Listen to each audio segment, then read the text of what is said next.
some questions. I do, yes. Just on behalf of Senator Back, who can't be here right now, these questions are, firstly, if a project proposal for a development is determined to be a controlled action under the EPBC Act, and the development and access areas contain species that are declared as endangered, what's the process the Minister would follow in determining how the development will be assessed, in broad terms?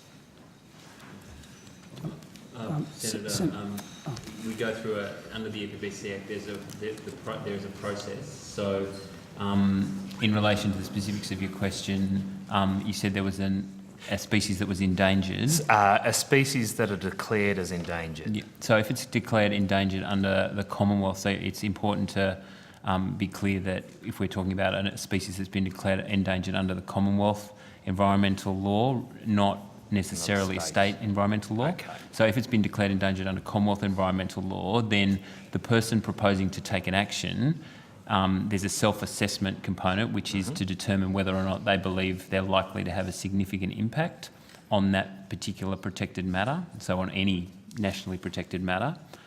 If they believe that to be the case, then they put a referral into the department. Yes. So it's a referral under the EPBC Act.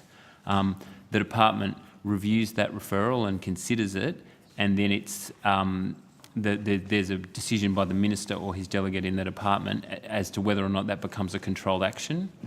If it becomes a controlled action, then there's a full assessment and approval process under the EPBC Act.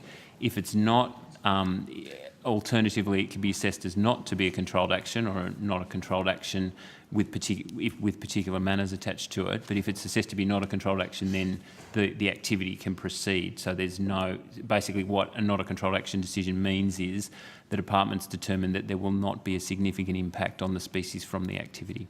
Okay, thank you. I think that covers that. Following on from that, in the assessment of a controlled action referral, would the department's legal team ever advise to approve a project based on the threat of appeal from the developer rather than the importance of protecting the threatened or endangered species to which the legislation is purposed?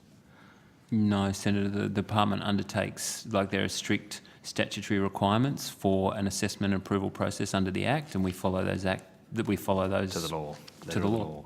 Excellent, thank you.